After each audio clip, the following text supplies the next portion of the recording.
আসসালামু আলাইকুম প্রিয় শিক্ষার্থীরা, মাইলস্টোন কলেজের পক্ষ থেকে তোমাদের সবাইকে অনলাইন ভিত্তিক ভিডিও ক্লাসে জানাচ্ছি স্বাগত। আজ জীববিজ্ঞান প্রথম পত্রের অনলাইন ক্লাসে তোমাদের সাথে রয়েছি আমি কাজী ফাতেমা জাহান, প্রভাষক, জীববিজ্ঞান বিভাগ, মাইলস্টোন কলেজ, উত্তরা, ঢাকা। আশা করছি মহান সৃষ্টিকর্তার অশেষ রহমতে তোমরা সকলে সুস্থ আছো, নিরাপদে আছো। আজ আমরা জীববিজ্ঞান প্রথম পত্র অর্থাৎ উদ্ভিদ বিজ্ঞান বিষয়ের প্রথম অধ্যায় কোষ ও এর গঠন এর একটি নির্দিষ্ট বিষয় নিয়ে আলোচনা করব। আমাদের আজকের আলোচ্য বিষয় হচ্ছে মাইটোকন্ড্রিয়া। তাহলে চলো আমাদের আজকের ক্লাস শুরু করা যাক। তোমরা জেনেছো আমরা আজকে আলোচনা করব মাইটোকন্ড্রিয়া নিয়ে। সবার প্রথমে আমরা জেনে নেব আজকের ক্লাসের শিক্ষণফল কি কি। আজকের ক্লাসের শেষে আমরা মাইটোকন্ড্রিয়া কি জানতে পারবো, মাইটোকন্ড্রিয়ার ভৌত গঠন সম্পর্কে জানতে পারবো, মাইটোকন্ড্রিয়ার রাসায়নিক গঠন জানতে পারবো, মাইটোকন্ড্রিয়ার কাজ সম্পর্কে বিস্তারিতভাবে জানতে পারবো। এছাড়াও একটি গুরুত্বপূর্ণ প্রশ্নের উত্তর জানতে পারবো, মাইটোকন্ড্রিয়াকে কেন পাওয়ার হাউস বলা হয়। মাইটোকন্ড্রিয়া সম্পর্কে পড়তে গেলে প্রথমে আমাদের জানতে হবে মাইটোকন্ড্রিয়ার সংজ্ঞা। মাইটোকন্ড্রিয়া কি? দ্বিস্তর বিশিষ্ট আবরণী ঝিল্লি দ্বারা সীমিত সাইটোপ্লাজমস্থ যে অঙ্গাণুতে ক্রেবস চক্র, ইলেকট্রন ট্রান্সপোর্ট সিস্টেম প্রভৃতি সম্পন্ন হয় এবং শক্তি উৎপন্ন হয় তাকে মাইটোকন্ড্রিয়া বলা হয়। মাইটোকন্ড্রিয়া পড়ার সময় আমাদের এই তিনজন বিজ্ঞানীর নাম জানতে হবে। বিজ্ঞানী কলিকার 1850 সালে সর্বপ্রথম মাইটোকন্ড্রিয়া পর্যবেক্ষণ করেন বা আবিষ্কার করেন। বিজ্ঞানী অল্টম্যান 1894 সালে মাইটোকন্ড্রিয়াকে বায়োব্লাস্ট নামে অভিহিত করেন এবং পরবর্তীতে বিজ্ঞানী বেন্ডা 1898 সালে মাইটোকন্ড্রিয়া নামে অভিহিত করেন। অর্থাৎ বিজ্ঞানী কলিকার হচ্ছে মাইটোকন্ড্রিয়ার আবিষ্কারক এবং বিজ্ঞানী বেন্ডা হচ্ছে মাইটোকন্ড্রিয়ার নাম প্রদানকারী। এছাড়া আমরা আরেকটি জিনিস আজকে শিক্ষণফলে দেখেছিলাম যে মাইটোকন্ড্রিয়াকে কেন পাওয়ার হাউস বলা হয়। মাইটোকন্ড্রিয়ার সংজ্ঞা বলার সময় আমরা বলেছি এখানে ক্রেবস চক্র, ইলেকট্রন ট্রান্সপোর্ট সিস্টেম এই চক্রগুলো সম্পন্ন হয়। একটি কোষের যাবতীয় শারীরবৃত্তীয় কাজ সম্পন্ন হওয়ার জন্য যে সকল শক্তির প্রয়োজন হয়, যে সকল বিপাকীয় শক্তির প্রয়োজন হয় তা সম্পূর্ণটাই মাইটোকন্ড্রিয়ায় উৎপন্ন হয়। তাই মাইটোকন্ড্রিয়াকে কোষের পাওয়ার হাউস বলা হয়। শিক্ষার্থীরা, আমরা এখন মাইটোকন্ড্রিয়ার ভৌত গঠন সম্পর্কে জানব। সবার প্রথমে আমরা মাইটোকন্ড্রিয়ার চিত্রটি লক্ষ্য করব কিভাবে আঁকতে হয়, এর প্রতিটি অংশ চিহ্নিতকরণ করব এবং পরবর্তীতে এর প্রতিটি অংশ বিস্তারিতভাবে জানব। তাহলে চলো মাইটোকন্ড্রিয়ার চিত্রটি শুরু করা যাক।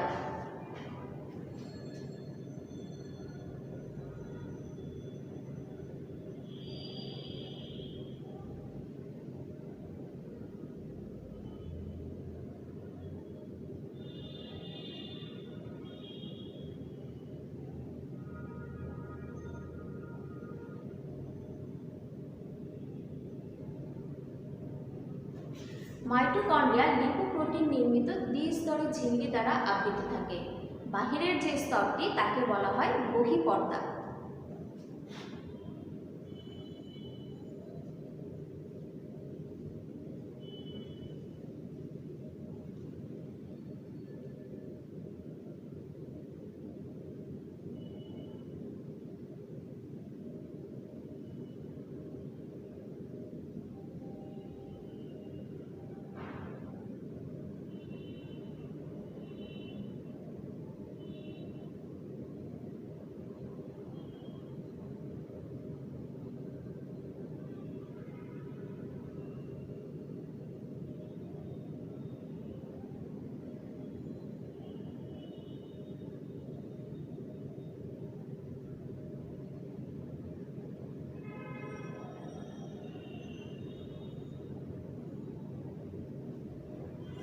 বহিঃপর্দার নিচের স্তরটি হচ্ছে অন্তঃপর্দা।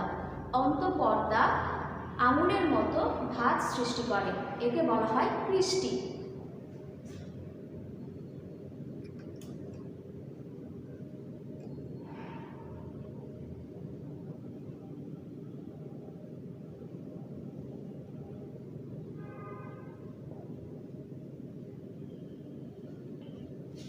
বহিঃপর্দা এবং অন্তঃপর্দার মধ্যবর্তী প্রকোষ্ঠকে বলা হয় বহিঃপ্রকোষ্ঠ।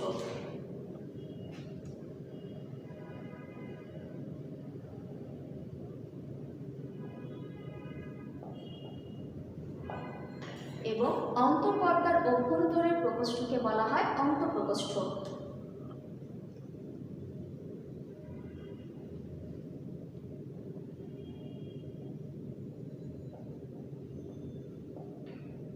অন্তঃপ্রকোষ্ঠে কিছু দানাদার অর্ধতরল পদার্থ রয়েছে যাকে বলা হয় ম্যাট্রিক্স।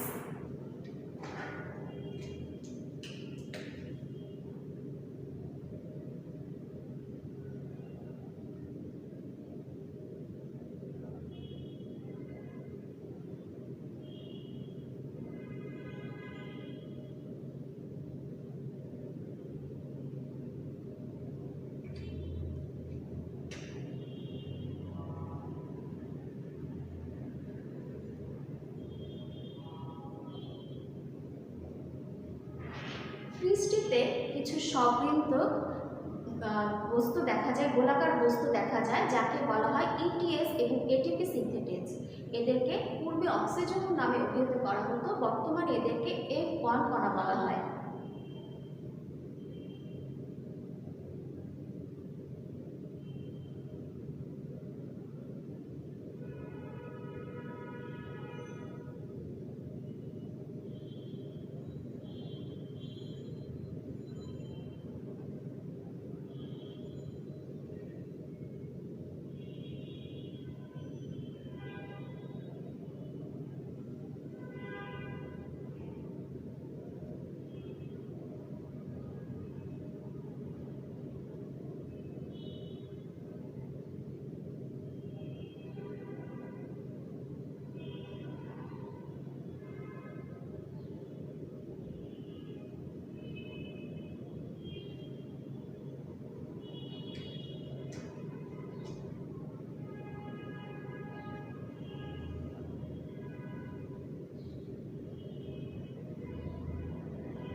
মাইটোকন্ড্রিয়ার ম্যাট্রিক্সে নিজস্ব বৃত্তাকার ডিএনএ রয়েছে।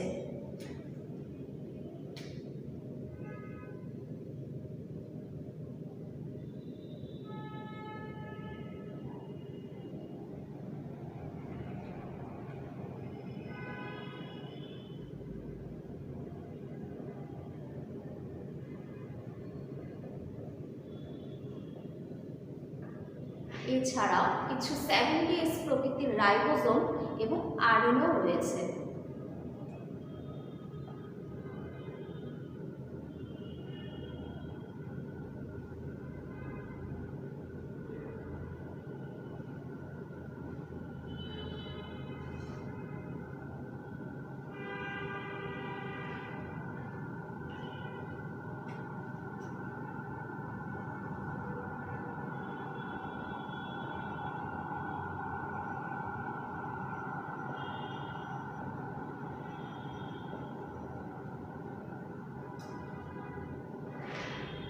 মাইটোকন্ড্রিয়ার চিহ্নিত চিত্রটি আঁকা সম্পূর্ণ হয়েছে। এর প্রত্যেকটি অংশ চিহ্নিতকরণ করা হয়েছে। এখন নিচে লিখে দিতে হবে এটি কিসের চিত্র আঁকা হয়েছে।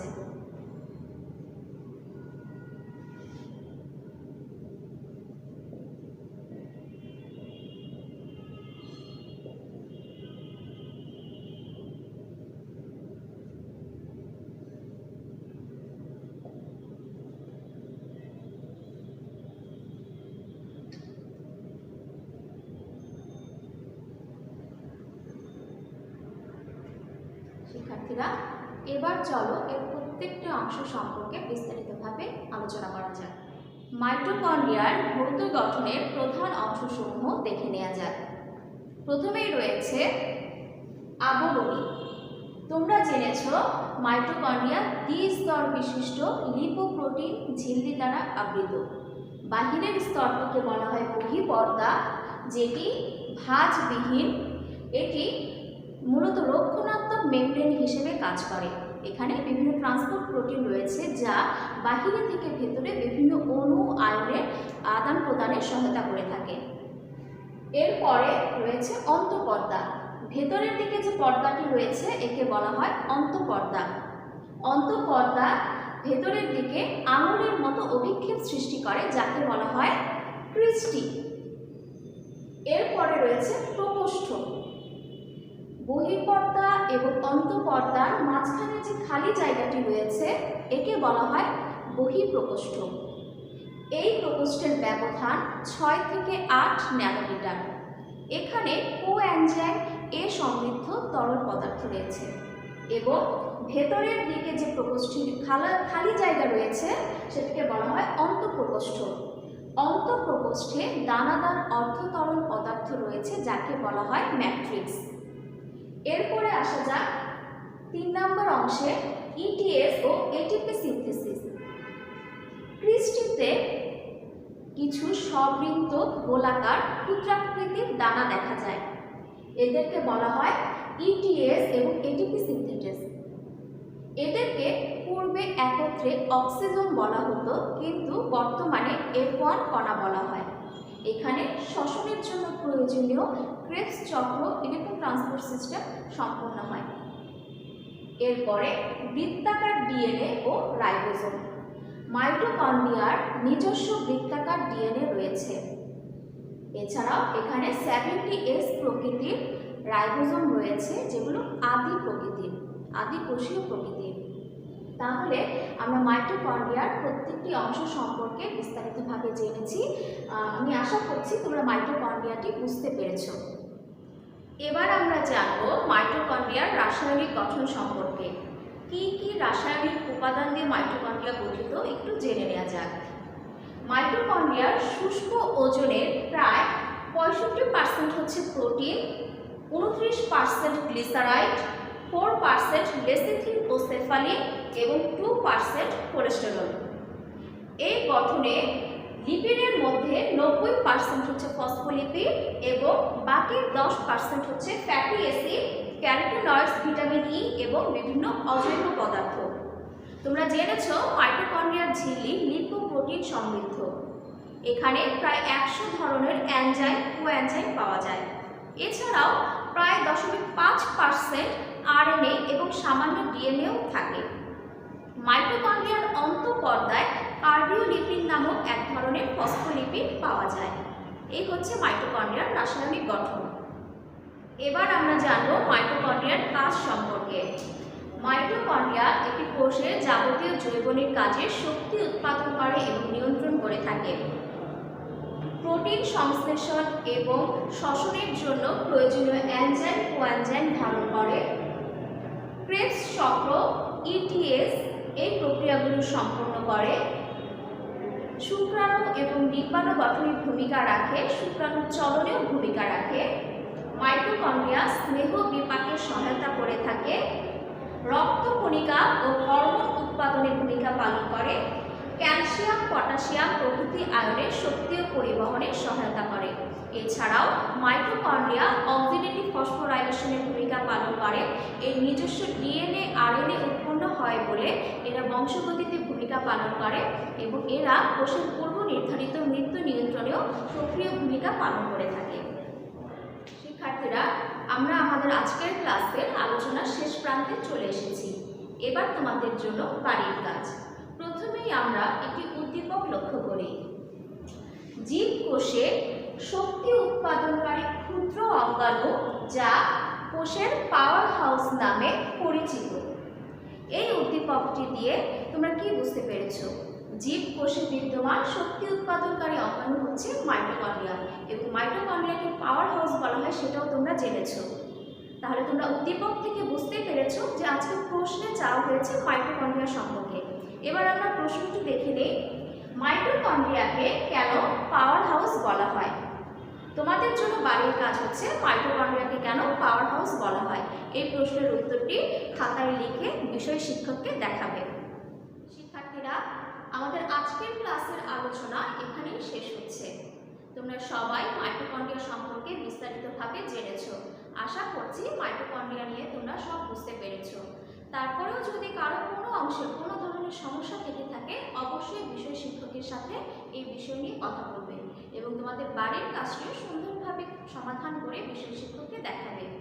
আমাদের আজকের ক্লাস এখানেই শেষ হচ্ছে। তোমরা সবাই ভালো থেকো।